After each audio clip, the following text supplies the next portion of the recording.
Assalamualaikum warahmatullahi wabarakatuh. Alhamdulillahirabbil alamin. Wassalatu wassalamu ala asrofil anbiya'i wal mursalin wa ala alihi washabihi ajmain. Teman berbuka yang dirahmati Allah, senang sekali saya Yundi Kartika Hasim menemani sore hari Anda menjelang berbuka dan untuk berbincang-bincang dengan narasumber kita yaitu Ustazah Desi Rosnawati STP. Dan untuk kali ini, sore hari ini, tema yang akan kita bahas adalah Ramadan momentum membangun keluarga sakinah mawaddah warohmah. Ya, langsung saja ya kita sapa Ustazah kita. Assalamualaikum Ustazah. Waalaikumsalam warahmatullahi wabarakatuh. Apa kabar sore hari ini Ustazah? Alhamdulillah. Sehat? Alhamdulillah. Alhamdulillah. Jadi ini Ustazah ya, mudah-mudahan ini kita menjelang berbuka ini kita menemani teman berbuka di rumah berbincang-bincang Ustazah terkait dengan tema kita sore hari ini tadi. Iya, baik. Ini Ustazah, kita ketahui ya Ramadan itu sudah kita rayakan, istilahnya sudah hadir ya setiap tahun gitu ya. Dan harapan kita sih Ramadan itu harusnya membawa perubahan ke arah yang lebih baik gitu ya. Momentum berubah. Betul. Nah, dan Ramadan itulah Ramadan istimewa dan bisa kita mulai perubahan itu dari institusi yang terkecil yaitu keluarga. Nah, seperti yang mau kita bahas hari ini Ustazah. Iya. Nah, saya pengen tahu Ustazah sebenarnya sakinah mawaddah warohmah gitu ya, yang seperti kita bahas tadi, yang akan kita bahas ini seperti apa itu Ustazah? Gambarannya. Iya. Baik, Assalamualaikum warahmatullahi wabarakatuh. Waalaikumsalam. Teman berbuka yang dirahmati oleh Allah, ya ini memang pembahasan lama tetapi harus selalu kita ulang-ulang. Iya, ya. betul Ustazah.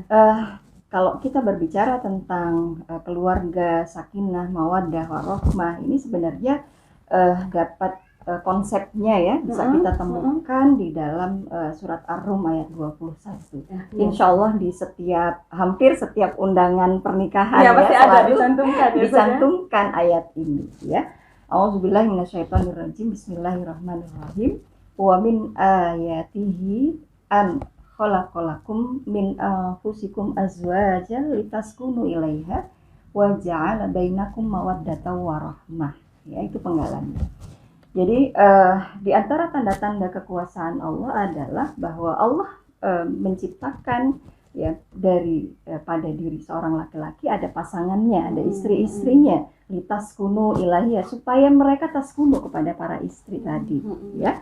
Dan Allah kemudian ja'ala bainakum mawaddatan warahmah, Allah kemudian menjadikan gelora cinta dan kasih sayang di antara mereka berdua.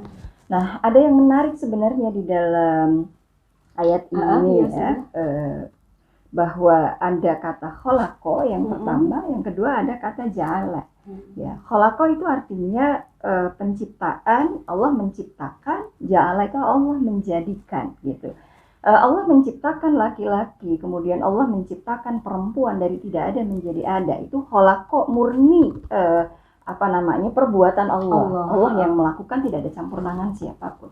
Akan tetapi kalau bicara tentang konteks mawaddah warahmah, dia menggunakan kalimat ja'ala, Allah menjadikan gitu. Dan menjadikan itu maknanya adalah Allah melakukan upaya memberikan cinta dan kasih sayang itu, akan tetapi di dalamnya ada upaya juga yang dilakukan oleh manusia ya, oleh suami istri itu di dalam mewujudkan mawaddah warahmah gitu ya. Jadi ini penting untuk kita pahami. Artinya ada upaya kita.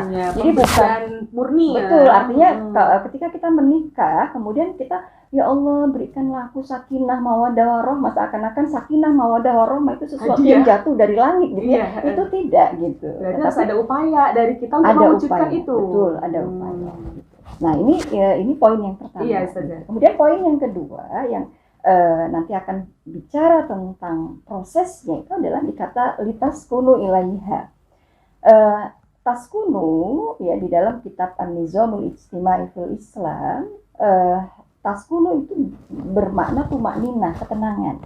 Ya, bahwa suami dan istri hubungan mereka adalah hubungan persahabatan di dalam Islam dengan persahabatan sempurna yang harus saling menghasilkan ketenangan. Suami merasa tenang dengan istrinya, istri merasa tenang dengan suaminya. Tenang itu artinya tidak ada kecewa, tidak ada khawatir gitu ya. Ya tenang lah pokoknya ya gitu. Jadi tidak ada rasa-rasa yang aneh-aneh gitu di antara mereka, kecuali merasa nyaman dan tenang.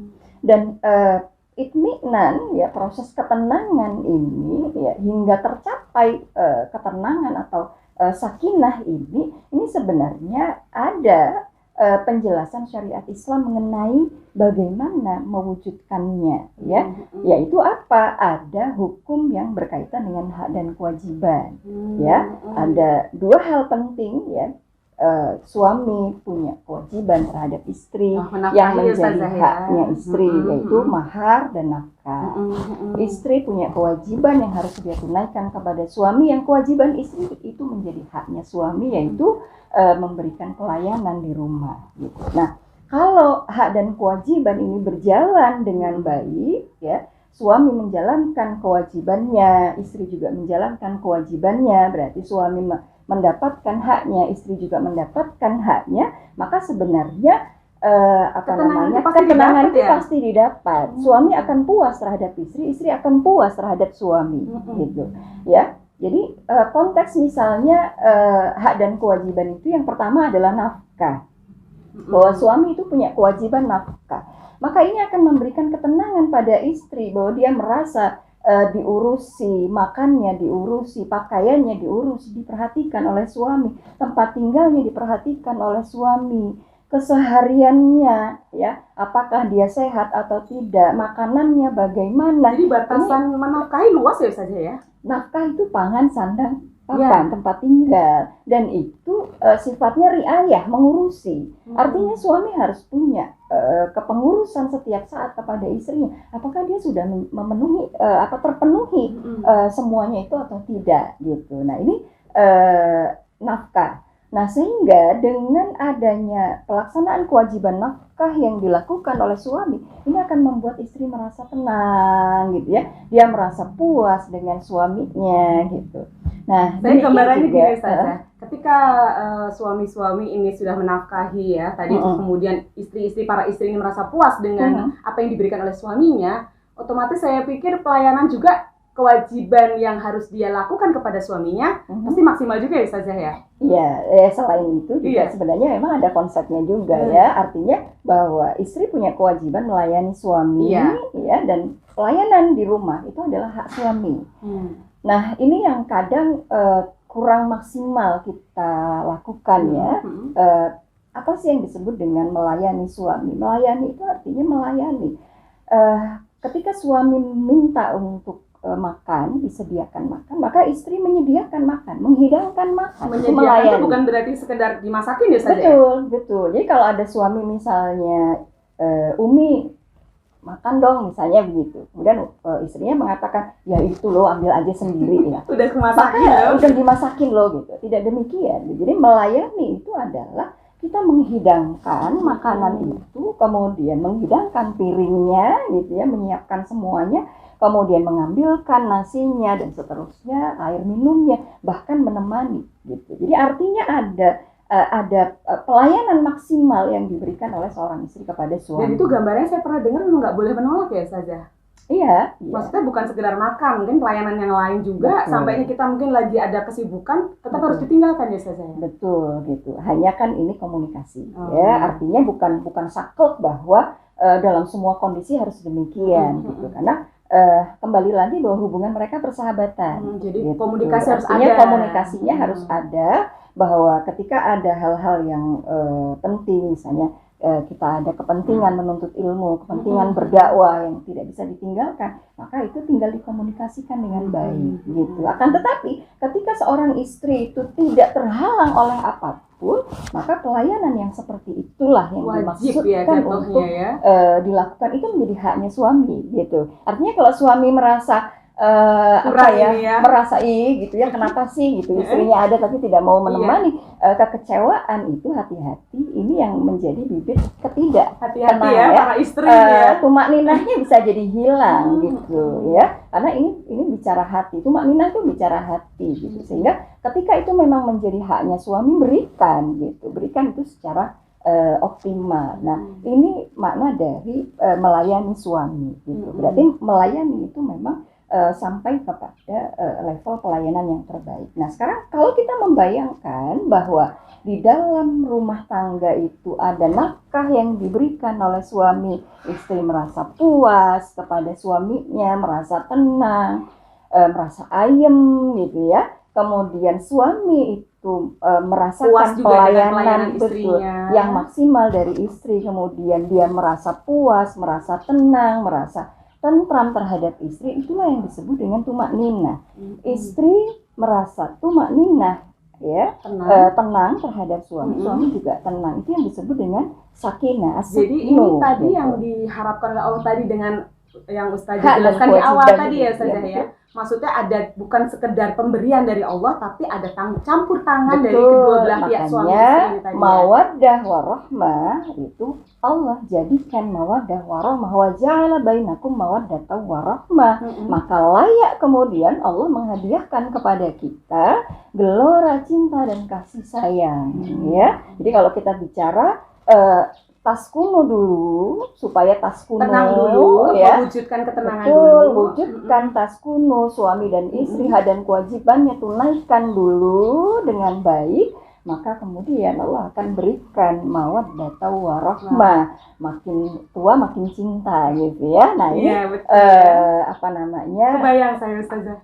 Prosesnya demikian gitu. Dan tentunya saya berpikirnya ketika suami istri mendapatkan ketenangan, kemudian ada gelora cinta, kasih sayang gitu ya, otomatis itu akan menurun ke anak-anak juga pastinya ya. Betul. Jadi tidak ada teriakan-teriakan ibu ya yang merasa kesal dengan anak-anaknya gitu ya Ustazah ya. Betul, insyaallah ya, karena ini memang rumus yang sudah diberikan oleh Allah. Saya biasa menyebutnya rumus cinta ya. Jadi cinta dan kasih sayang itu ada rumusnya. Jalankan dulu rumusnya, maka cinta dan kasih sayang akan diberikan oleh Allah. Dan itu bisa diupayakan ya ternyata ya. Betul. Nah, tapi ini Ustazah, saya sudah kebayang sih tadi yang Ustazah jelaskan ya, bahwa memang kita harus mewujudkan ketenangan itu dulu, baru kemudian Allah akan memberikan kasih sayang tadi. Nah, tapi kalau melihat yang sekarang nih Ustazah, banyak kita lihatnya sekarang posisinya terbalik. Nah, ini bagaimana Ustazah? Banyak misalnya para istri itu justru yang keluar rumah untuk mencari nafkah. Jadi tulang punggung. Iya, betul. Dan kemudian bapak-bapaknya beralih jadi bapak rumah tangga gitu. Jadi dia yang malah justru ngurusin anak-anak. Nah itu, jadi bagaimana nih Ustazah? Iya, betul. Ini adalah fenomena yang menurut saya mengerikan ya. Dan kita akan bisa mendapatkan penjelasannya dengan kita mengkaji atau membuka, mempelajari surat An-Nisa ya, surat An-Nisa ayat 34 ya, tentang kepemimpinan laki-laki ya. A'udzubillahi minasyaitonirrajim. Bismillahirrahmanirrahim. Ar-rijalu qawwamuna 'alan nisa bima faddalallahu ba'dhum 'ala ba'din wa bima anfaqu min amwalihim ya. Jadi kalau kita membaca penggalan ayat tadi ya, bahwa laki-laki itu adalah pemimpin bagi kaum perempuan, itu ada 2 poin yang menjadi penyebab kepemimpinannya ya, bisa kita katakan demikian. Yang pertama adalah dikarenakan Allah memberikan kelebihan kepada laki-laki atas perempuan, maka dia layak menjadi pemimpin. Dan ini kita melihat bahwa siapapun yang meneliti tentang laki-laki dan perempuan dari sisi penciptaannya akan menemukan bahwa laki-laki memang diberi oleh Allah kelebihan ya, paru-parunya lebih besar, jantungnya lebih besar dari perempuan ya, tulang belulangnya lebih besar, lebih kuat dari perempuan ya. Nah, artinya dengan penciptaan yang Allah berikan kepada laki-laki ya dibandingkan kepada perempuan, maka memang laki-laki punya kelayakan untuk menjadi pemimpinnya perempuan. Itu poin yang pertama. Berarti tidak ada lah ya laki-laki yang nggak mampu kalau dilihat dari Itu memang sudah Allah memang diciptakan oleh Allah secara fisik itu itu baru fisik iya, ya. Betul, artinya siapapun yang meneliti fisiknya laki-laki dan perempuan akan mendapati bahwa laki-laki itu diberi oleh Allah kelebihan dibandingkan dengan perempuan. Iya. Kemudian yang kedua adalah bima anfaqu min amwalihim, dikarenakan laki-laki itu menafkahkan harta mereka. Nah, problemnya di sini bahwa hari ini nafkah itu terambil alih oleh perempuan. Iya, betul. Gitu ya. Dan ini kaitannya dengan kegoyahan kepemimpinan ternyata. Karena ayatnya adalah ar-rijalu qawwamuna 'alan nisa, itu dikarenakan dua hal tadi. Salah satunya adalah karena laki-laki menanggung nafkah untuk perempuan. Ketika ini kemudian beralih kepada perempuan, maka kepemimpinan laki-laki itu menjadi lemah. Itu betul gitu. Otomatis itu ya Ustazah. Otomatis gitu. Karena memang karena begini, yang namanya pemimpin itu apa sih? Pemimpin itu adalah orang yang bertanggung jawab, mengurusi dan melindungi. Iya, betul. Ketika seorang perempuan itu mengambil alih nafkah, mengambil alih sebuah tanggung jawab yang semestinya itu dilakukan oleh suami, oleh laki-laki, ya, maka pada saat itu laki-laki itu melepaskan atau meletakkan tanggung jawab. Sementara tanggung jawab itu adalah definisi kepemimpinan. Pemimpin itu adalah orang yang bertanggung jawab. Ketika seorang laki-laki meletakkan tanggung jawab, artinya dia meletakkan kepemimpinan pada aspek itu. Kita bayangkan kalau ada banyak aspek yang kemudian terambil oleh istrinya, maka istri akan berubah menjadi pemimpin di dalam rumah, maka makin lama laki-laki itu menjadi menjadi lemah. Karena dia kehilangan powernya, kehilangan kepemimpinannya, karena dia meletakkan tanggung jawabnya. Nah, dan mungkin ini ya Ustazah, ketika posisinya beralih seperti itu, akan ada peremehan juga ya dari istri kepada suaminya otomatis ya? Iya betul, karena kepemimpinan terambil kan. Sedangkan posisi perempuan secara fisik tadi Allah ciptakan sebenarnya tidak melebihi laki-laki ya, betul, porsinya. Iya betul. Berarti ada kekacauan di situ ya. Maka akan terjadi kekacauan di sini gitu. Ini baru bicara kekacauan suami dan istri. Iya, ini adalah bibit yang bisa menghasilkan ketidaktenangan. Akhirnya si istri itu akan merasa, aku sudah banting tulang, aku berkorban waktu, berkorban tenaga, aku sudah begini dan begitu. Rasanya badan ini nggak berhenti untuk memikirkan rumah ini bagaimana berjalan. Kemudian dia melihat suaminya santai, suaminya tidak bertanggung jawab, merasa tidak ada masalah apa-apa. Ya, karena sudah ekonomi tercukupi oleh istri misalnya. Dan memang ya itu tadi, suami sudah meletakkan tanggung jawabnya gitu. Artinya di sini bukan ini timbal balik ya. Ketika istri mengambil alih, suami meletakkan. Ini masalahnya. Maka istri menjadi lebih besar porsi yang dia pikul di pundaknya, suami itu makin berkurang gitu. Secara timbangan dari istri yang naik, laki yang menurun. Betul. Nah, ini yang terjadi gitu. Sehingga si istri merasa bahwa kok suamiku begitu sih. Nah, ini rasa-rasa inilah yang disebut tidak tenang. Dia tidak puas dengan suaminya. Dia merasa suaminya tidak bertanggung jawab. Begitu. Demikian pertengkaran muncul. Demikian pula sebaliknya. Suami juga merasakan low. Semakin merasa lemah. Hilang dia kewibawaannya, kemampuan untuk menyuruh dan melarang, memimpin itu berkurang. Itu kepada istri, belum ke anak gitu ya. Otomatis ya. Nah, maka ditambah lagi ini biasanya nanti terjadi lingkaran di mana si istri itu kemudian dengan tenaga yang terbatas, ya, kesabaran yang terbatas, tentu dia pelayanan di rumah juga akan berkurang otomatis. Gambaran pelayanan yang tadi dibayangkan bahwa istri melayani suami dengan begini harusnya gitu ya, itu tidak bisa diwujudkan. Dan disinilah akan muncul ketidakpuasan suami terhadap istrinya gitu. Jadi pelanggaran terhadap hak dan kewajiban yang semestinya diwujudkan di dalam rumah tangga, dan ini kemudian terbalik-balik ya, istri mengambil porsi yang mana, suami mengambil porsi yang mana. Nah, ini yang menyebabkan ada bibit ketidakpuasan istri kepada suami, ada bibit ketidakpuasan dari suami kepada istri. Ya, maka kalau sudah ada bibit yang sedemikian, maka sakinah itu nggak terwujud, ketenangan itu hilang. Maka yang berikutnya, waja'ala bainakum mawaddatan warahmah, menjadi jauh. Begitu. Kegambar Ustazah ya. Jadi step by stepnya tuh kita sudah kegambar banget sebenarnya. Jadi memang harus pada porsinya. Sedangkan Allah sudah menurunkan syariat itu memang sudah sudah tepat, sudah pas, karena memang seperti itu dari proses penciptaan fisik tadi sampai kemudian kemampuannya. Nah, jadi ketika kemudian syariat Allah tadi terbalik lah ya, atau terabaikan, otomatis pasti kekacauan itu akan terjadi. Dan itu otomatis akan ke anak-anak ya Ustazah ya. Betul. Biasanya ibu-ibu lebih emosi, makanya suka kita temukan kasus-kasus yang ibu-ibu kekerasan kepada anak. Betul. Itu gitu ya Ustazah ya. Ya, jadi problem-problem kekerasan terhadap anak ini juga dipicu dari ketidaktenangan yang terjadi antara suami dan istri gitu.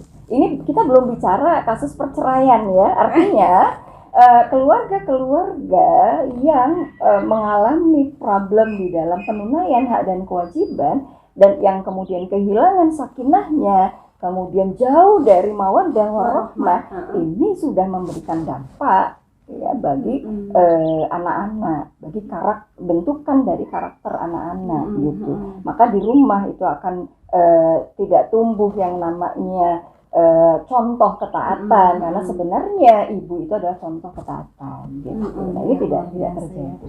Makanya kalau dalam Islam itu saya kegambarnya begini ya, kalau kita ngikutin yang seharusnya lah ya, sesuai dengan syariatnya, bapak mencari nafkah, melindungi, mencukupi, istri melayani dengan baik, anak-anak kemudian, kayak ibu kan memang dia pendidik pertama ya Ustazah buat anak-anaknya, tenang, jadi dia kemudian mengurusi anak-anaknya, otomatis generasi yang muncul hasil dari didikan ibu yang tenang tadi menjadi generasi yang luar biasa gitu. Betul, ya Ustazah? Betul. Masya Allah. Iya. Tinggal nanti kita bicara Ramadan ya. Iya, maksud saya. Nah, tapi gimana nih Ustazah? Posisinya seandainya sudah ada keluarga yang saat ini nih ya, yang tadi mengalami perubahan posisi, itu sebenarnya masih ada bisa diperbaiki nggak Ustazah? Justru momen Ramadan, sebenarnya Ramadan bisa menjadi starting memulai untuk perubahan. Betul. Jadi titik awal untuk kita melakukan restart terhadap rumah tangga kita, keluarga kita, gitu. Karena memang pada bulan Ramadan ini Allah berikan momen-momen di mana sebuah keluarga itu sebenarnya punya kesempatan yang banyak untuk bersama. Ya, makan bersama di dua waktu, berbuka, sahurnya. Nah, di momen itu kemudian istri bisa memperbaiki pelayanannya terhadap suami, terhadap anak-anak gitu ya. Kemudian suami juga, karena memang Ramadan ini juga bulan di mana orang itu banyak berlomba-lomba dalam kebaikan, kemudian harta-harta kaum muslim ini juga tidak yang tadinya tersimpan pada orang-orang berbondong-bondong untuk bersedekah, untuk mengeluarkan harta, kemudian bisnis-bisnis juga jadi banyak bermunculan di mana-mana. Maka sebenarnya di momen Ramadan ini ada momentum yang baik ya, ketika suami ingin memulai sesuatu ya, untuk tadi mengembalikan selama ini nafkah ditanggung oleh istrinya, bagaimana ini dikembalikan dengan komunikasi tentu ya antara kedua belah pihak ya, kemudian diletakkan kembali diawali di bulan Ramadan. Ini sebenarnya peluang sekali untuk kita memperbaiki diri, kemudian memperbaiki ketaatan kita kepada Allah ya. Kita kembalikan itu dengan keyakinan bahwa ini adalah syariat Allah, bahwa memang begitu loh tatanannya yang diinginkan oleh Allah. Kalau selama ini kita menyimpang, ayo kita kembali bersama-sama, dan yakinlah bahwa kembalinya kita kepada syariat Allah ini akan akan diberi imbalan oleh Allah berupa jalan keluar. Karena Allah memberikan jalan keluar untuk orang-orang yang bertakwa kan. Betul. Bahwa Allah akan memberikan jalan keluar yang tidak disangka-sangka bagi Allah, memberikan rezeki yang tidak disangka-sangka bagi orang-orang yang bertakwa. Takwa itu artinya apa? Takwa itu artinya taat kepada Allah. Artinya kita kemudian melakukan introspeksi di bulan Ramadan ini bahwa rumah tangga kita, keluarga kita ini belum dibangun sesuai dengan tatanan yang diinginkan oleh syariat Islam. Itu yang kita evaluasi dan itu yang kemudian kita kembalikan pada tatanannya dengan penuh ketakwaan kepada Allah. Yakin ya Allah gitu. Kami yakin akan rizkimu ya. Kami tidak lagi punya pemikiran bahwa kalau istri tidak bekerja maka akan kekurangan makan misalnya. Itu akan kami hilangkan dari hidup kami. Bahwa kami akan bersandar kepada Engkau dengan kekuatan keimanan dan keyakinan untuk kembali kepada syariat. Maka Allah akan memberikan jalan. Berarti memang harus ada apa ya? Keluasan hati suami dan istri untuk mau berubah gitu ya Ustazah ya. Karena kan untuk berubah itu kan yang tadinya mungkin ya, karena biasanya istri ikut bekerja itu kan karena memang tidak tercukupinya nafkah di rumah. Nah ini berarti istri harus apa ya, luas hatinya untuk menerima apapun, seberapapun yang suaminya kasih. Gitu ya. Nah ini teman berbuka juga berarti sebenarnya masih ada waktu ya, karena ini masih di momen-momen Ramadan awal ya, sebagai bentuk mulai merubah diri, memposisikan pada porsinya masing-masing. Begitu ya Ustazah? Iya. Ya Allah. Jadi insya Allah kalau kita mau menjadikan Ramadan ini sebagai titik awal untuk melakukan perubahan, ya insya Allah perubahan itu sesuatu yang niscaya, ya, bukan sesuatu yang tidak mungkin karena kita mempunyai Allah, ya Allah yang Maha memberi rizki, Allah yang memberikan kemudahan, ya. Karena yang kita lakukan adalah untuk ketaatan kepada Allah, bukan untuk yang lain, gitu. Artinya, kalau selama ini kita sudah menyimpang dari aturan Allah bertahun-tahun, misalnya, kemudian masa sih mengembalikannya itu secepat itu? Yakinlah bahwa kesalahan kita yang lama itu akan bisa dikembalikan dalam waktu yang singkat. Gitu, iya betul. Akan mudah bagi Allah untuk memberikan waktu yang singkat di mana kita bisa merasakan kehidupan yang penuh dengan sakinah, mawaddah, warahmah dengan menata ulang keluarga kita itu. Insya Allah. Masya Allah, luar biasa ya. Saya berharap ini ya teman berbuka bisa memahami apa yang barusan kita perbincangkan dengan Ustazah Desi ya, bahwa kita itu ternyata bisa kok ya berubah. Saya berpikirnya kalau kita berubah menuju kepada aturan Allah itu pasti Allah pun akan memberi perubahan baik pada kita, terutama pada keluarga kita. Iya. Nah Ustazah nih di detik-detik terakhir nih ya, di menit-menit terakhir ini saya kira-kira nih Ustazah apa nih yang bisa kita lakukan? Ini kan momennya Ramadan ya, terkait dengan tema kita hari ini supaya closing statement lah untuk teman berbuka di rumah. Iya, baik. Ya, kita harus menjadikan Ramadan ini sebagai momentum perubahan. Ya, kalau rumah tangga kita selama ini masih jauh dari tatanan syariat Islam, masih hak dan kewajibannya masih kacau dilakukan, ya, tidak sesuai dengan tatanan syariat Islam, maka Ramadan ini adalah waktu yang tepat untuk kita mengembalikannya dan yakin bahwa Allah akan memberikan kemudahan dan jalan keluar bagi kita. Dan insya Allah akan menghadirkan untuk kita sakinah, mawaddah, warahmah, dan ini nanti akan berdampak pada tumbuhnya anak-anak kita menjadi anak-anak yang hebat ya. Iya. Ada jazakillah khair Ustazah. Ternyata perbincangan kita sore hari ini luar biasa bermanfaat ya. Mudah-mudahan bisa memberikan pencerahan kepada teman berbuka dimanapun berada. Gitu ya Ustazah ya. Terima kasih Ustazah, dan kita harus mengakhiri nih Ustazah karena kita juga udah mau mulai berbuka ya. Teman berbuka sudah mulai bersiap-siap berbuka puasa. Mudah-mudahan dan waktu saya bisa undang Ustazah lagi untuk ngobrol-ngobrol ya. Insyaallah.